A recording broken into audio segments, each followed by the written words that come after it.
Multe dintre doamne mi-au cerut să pregătesc rețete sănătoase, așa că azi vă vin în ajutor cu o nouă idee, o rețetă delicioasă cu legume la cuptor care se pregătește foarte ușor.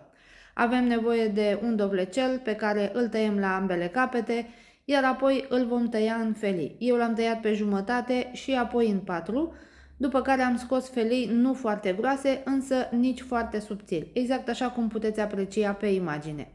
Mai avem nevoie și de o vânătă, pe care o vom tăia la fel ca și pe dovlecel. Mai avem nevoie și de un cartof mai mare, pe care după ce l-am decojit și spălat, îl tăiem tot așa în patru, iar apoi în felii, un pic mai subțiri decât dovlecelul și vânăta, pentru a avea timp să se gătească la cuptor în același timp cu celelalte legume. Eu am mai folosit și o bucată de cartof dulce, însă dacă nu îl aveți la dispoziție, puteți să îl înlocuiți cu 2 morcovi potriviți. Punem legumele tocate într-un bol mai mare, pentru că aici le vom amesteca. Mai avem nevoie și de jumătate de ceapă, pe care o vom toca în fâșii subțiri, după care o desfacem ușor cu mâna și o punem peste celelalte legume. Și opțional, dacă vă place, puteți să adăugați și 2 căței de usturoi mai mari, pentru că vor da un gust extraordinar de plăcut mâncării. Pe aceștia îi vom tăia așa în bucăți un pic mai mari, după care îi adăugăm peste legume. Punem un sfert de linguriță de sare peste acestea, de asemenea piper măcinat după gust, iar dacă vă place oregano, puteți să adăugați și din acesta un sfert de linguriță. Și dintre condimente nu putea să lipsească boiaua dulce, eu am pus o linguriță pentru că dă o aromă extraordinar de plăcută, după care adăugăm și 2 linguri de ulei, cel pe care îl aveți la dispoziție. Eu am folosit de măsline. Amestecăm bine legumele pentru a încorpora uleiul și condimentele, după care le vom pune în tava de la cuptor tapetată cu hârtie de copt. Le întindem bine pe toată suprafața tăvii, în așa fel încât să nu fie foarte suprapuse pentru a se coace uniform. Le introducem la cuptor la 200 de grade Celsius pentru 20-22 de minute. Între timp vom tăia în felii mai groase și jumătate de ardei gras roșu. Pe acesta îl vom folosi la finalul rețetei. Mai avem nevoie și de puțin pătrunjel verde pe care îl vom toca mărunt, iar apoi îl vom da deoparte pentru că îl vom folosi de asemenea mai spre final.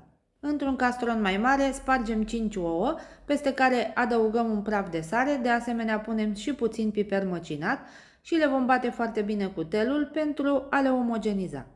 Apoi peste ele adăugăm iaurtul. Eu am folosit 2 păhăruțe de iaurt, în total sunt 250 de grame. În cazul în care aveți iaurtul vrac, folosiți un pahar din acela mare de vin plin cu iaurt. Mai avem nevoie și de 120 de ml de lapte. Eu l-am măsurat cu ajutorul paharului de iaurt, însă puteți să-l măsurați și cu ajutorul unui pahar normal, este jumătate de pahar.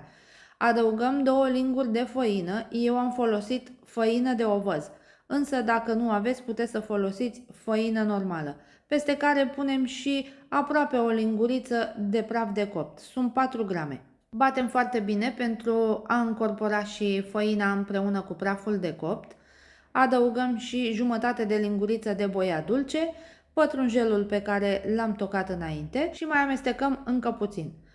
Legumele sunt și ele gata, le-am scos de la cuptor, le lăsăm să se răcească puțin pentru a putea să le adăugăm în compoziție, timp în care vom unge tava în care vom pregăti mâncărica cu puțin ulei. Dacă doriți să puneți hârtie de copt, cu atât mai bine pentru că tava nu se va murdări foarte mult. Adăugăm legumele în compoziția anterioară și le încorporăm cu ajutorul unei spatule, după care le turnăm în tava pe care am pregătit-o înainte.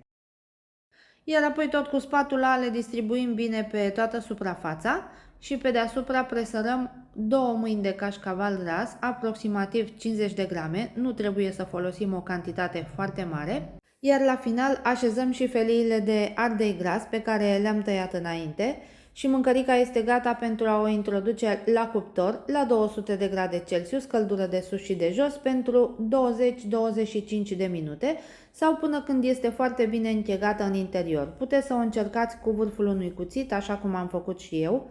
După ce am scos-o, o lăsăm să se răcească timp de 5-7 minute pentru a o putea porționa foarte bine și o putem servi. Să știți că este foarte gustoasă și o puteți servi atât la prânz cât și la cină. Vă aștept să-mi spuneți în comentarii cum vi s-a părut această rețetă, iar dacă v-a plăcut, nu uitați să-i dați un like și totodată să o și distribuiți cu prietenii voștri. Eu vă mulțumesc pentru vizionare și vă aștept și la rețeta următoare. Numai bine tuturor!